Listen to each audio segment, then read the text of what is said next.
Love ஃபெயிலியருக்கு ஏதாவது motivation பண்ணுங்க அப்படின்னு சொல்றீங்களா? அப்படியே ஒரு விஷயம் சொல்லுதுமா, நமக்கு கிடைக்கிறது கிடைக்காம இருக்காது, நமக்கு கிடைக்காது அப்படின்னு ரஜினிகாந்த் சொன்னது போல, உனக்கானதா இருந்தா அது என்ன ஆனாலும் உன்னை தேடி வரும்.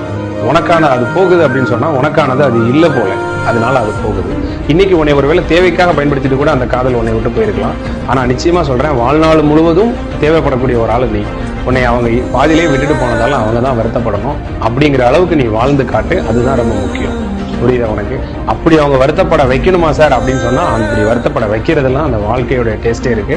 ஆனா அதையும் நாம சுமூகமா எடுத்துட்டு போற மாதிரி போயிடணும். இன்னொன்னு, ஒரு ஆப்பர்ச்சுனிட்டி போனுச்சுன்னா இன்னொரு ஆப்பர்ச்சுனிட்டி அதை விட பெருசா வரப்போகுதுங்கிறதையும் மனசில் வச்சுக்கோ. இன்னைக்கு இது கஷ்டமா இருக்கலாம், இதுவும் கடந்து போகும் அப்படிங்கிற மனநிலையோட டைம் வில் ஆன்சர்னு போயிட்டே இரு. நிச்சயமா இந்த லவ் ஃபெயிலியருங்கிறது இது நிரந்தரம் கிடையாது. இந்த வேர்ல்ட் இஸ் நாட் எனஃப். உலகம் இதோட யாரும் நிறைவடைகிறது இல்லை. நம்மளை விட அதிகமாக உயிராக காதலிதான்